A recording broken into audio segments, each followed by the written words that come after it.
So it is a documentary available on iPlayer and is one of their Storyville documentaries. It is about and filmed by a young teacher who, Sorry, may I just say one thing? It was sort of co-opted by the Storyville strand on the BBC. It was actually released in cinemas in the States. And many bits of the world has been released in cinemas, which is why it's in the running for BAFTAs and Oscars and all yes, that.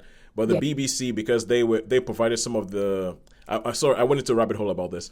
They provided some of the financing for to make it to get yes, it, and they did a lot of the rigorous checking at the end of it to make sure that ain't nobody going to get sued. They did a lot of the rigorous checking by going through that thing. yeah. So they Bob, I think part of that deal was that they put it into their Storyville strand on BBC iPlayer in the UK. But sorry, carry on. Yes. So it is filmed by, it's about a young teacher in Russia in what is the world's most polluted town. Mm, It's by a copper processing plant. It has a life expectancy of 39. It is his home and where he'd grown up in a place that he loves deeply. And it begins of sorts pre the or around the invasion of the Russian invasion of Ukraine. yeah, And he films, documents his engagement with his students and their personal progressions through the war and the what's happening in the school, what the messages coming down are from the Russian government. yeah, And what one sees is, I don't think there's any spoilers in saying, is the increasing militarization of schools, the training of children to think of themselves as future soldiers, the encouraging of young people, young men, exclusively insofar as I could tell, yeah, yeah, to join the army, even in the awful conditions that there were. You could see the realities of what people were experiencing, the tragedy of it all. These young children and teenagers, and what they are watching them go from being bright and excited young people to drained 18-year-olds who yeah, are, you can see the weight of the world is upon their shoulders at a point in life where it shouldn't be. And he goes through all of this, the behaviors of teachers, what is encouraged, what is supported, how the narrative must be followed, even though we know the narrative that is being fed to people is false. yeah, He obviously knows that it's false as well. There's some very bizarre points that are being, I think, about the UK that are being said as fact by one of the teachers. You mm, go, what? Yes. yeah. No. That yeah, that guy. I feel like. I feel like I don't mean to sort of like stereotype or anything like that, but he has a look. That guy has a Yeah. certain look, and let me just say, if it was the '80s, he would totally have been cast as a bad guy in a Bond film. Yeah. Maybe not the top guy, but like the second in charge who does all the running around and killing people. He would totally have been cast as that Yeah. guy. And there was a point as the program went on or film went on where I actually felt very sorry for him, which I hadn't expected No. to reach the point of, but you could just see and feel this toxic, When he won toxic, this award, you yeah, could see that. Yeah, it did make you feel sad for him, actually, didn't it? Where it said, "Oh, they do love me after all," and you think, "Oh, that makes you feel you're because it being was, manipulated, and the people are being manipulated." yeah, it was just watching sort of waves of well constructed in many ways unhappiness. Yeah, And it was quite beautifully done, I thought. And it goes through him, the teacher himself, getting away from Russia, as he obviously had to do in order for the documentary to be yeah. made, or, collated and everything else. Yeah, yeah. As I said, I've been on a rabbit hole today, just sort of like going. Okay, so just finding out what happened and where he. Well, they don't tell you where he went, but No, you. because obviously they want to protect him, don't they? Yeah, but you get an idea of how this film was made, and this film, the way this film was made, is pretty much a spy novel in itself, Yeah. or a spy story in itself. And and I remember watching this, I found myself a little bit conflicted because especially when it comes to Russia. I mean, I grew up in the 80s in Nigeria, and everything we knew about Russia was done through an American lens, quite frankly. And that was a lot of propaganda. It was a lot of propaganda. So, as far as we knew, Russians were just bad guys in action movies. That's what we knew, because it's like the second you hear a Russian accent, you think that that's what. And so I was kind of like going, this is a film that's complaining about propaganda, but in itself, it could be propaganda. It's just sort of like in the other direction. So I was quite wary about this, and I was kind of like, okay, cool, but and also I also come from a non-Western country that has been a victim of being portrayed in a way that we didn't agree with a portrayal by Western media. So I was a bit wary. But even with that, I mean, I think what the film does well is that it shows, like, some of the shots that he does are just kind of like matter of fact. It's not like stylishly filmed. It's not like it's just kind of like him walking around the school with a camcorder. And some of the moments, I were harrowing.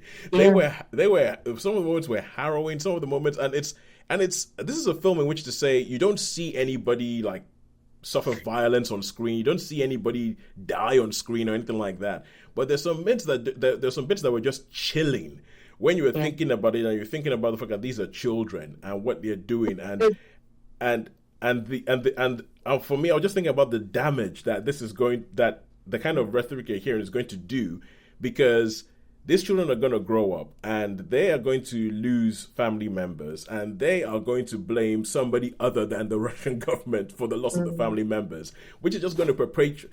Like, it's kind of like, I think what we're going through at the moment is because the stuff happened during the Cold War that was never really dealt with, and just sort of like it's coming back up now. And I feel like what's happening now is just going to it's going to translate itself 30 years down the line, and you're going to see what happens with some of these kids, what they think about their place and about Russia and about the rest of the world being against them.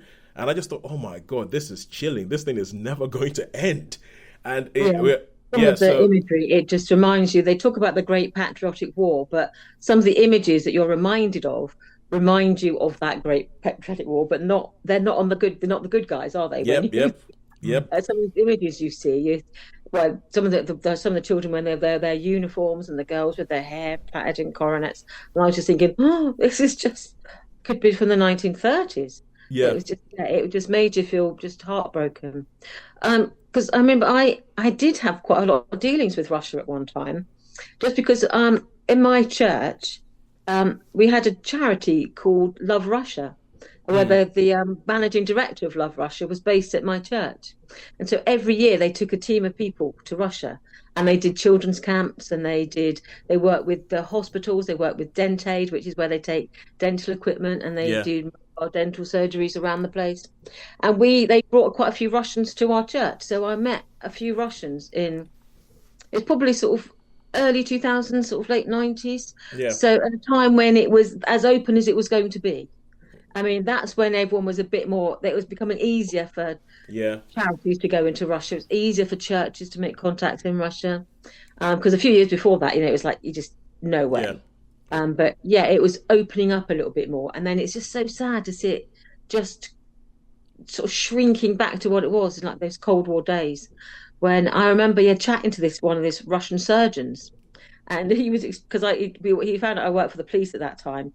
And he was just talking about how many gunshot wounds do we deal with here?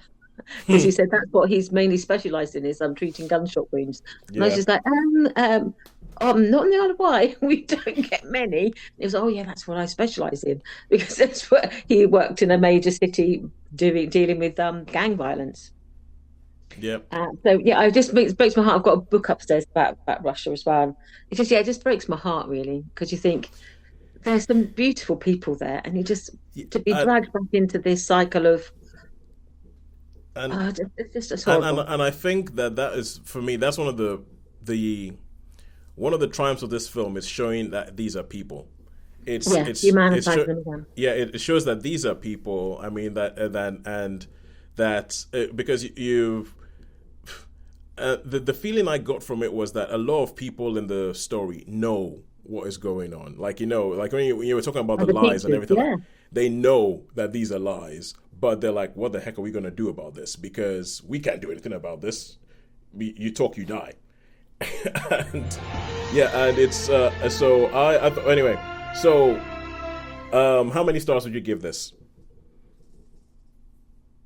I think 4.5, possibly I'd even. go with Um,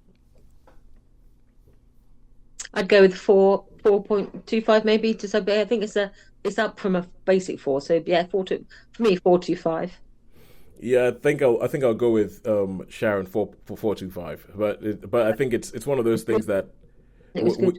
yeah, we all agree that it's very good. It's very good. It could have been a polemic. It could have been, as I said, just propaganda, but in the other direction. But it manages to do something a little bit like it manages to humanize, and it manages to say, look, this is the human cost of what's going on, and almost point out that we're all kind of powerless to stop it, Yeah. which But is I was just amazed actually that he like for 2 years he was making these recordings, and yeah. the very beginning he was like putting the flag up and He changing was the putting on the Russian text and democratic everything. flag and all that, yeah. And And the fact that he sort of was able to carry on for 2 years almost, being this sort of quiet subversive, was just yeah amazing to me that he sort of kept going for so long. yeah, and also if you read about the making of it, there's some bits where because there's some bits where I was like, hang on a second, who's filming him? Yeah, and it's like, I'm like, who's filming him? What's good? And it could seem a little bit like artifice, but if you read it, they're kind of like, yeah, we know that that's a question, but we can't tell you. And I'm like, yeah, fair enough, fair enough. All right, cool. So yeah, 4.4, yeah, pretty much almost 5 stars for Mr. Nobody versus Against Putin. Honestly, if it wins the Oscar, I don't have any arguments. I think it's a very very well made documentary. It's brilliantly well made, and the way they put the story together is good. All right, and now we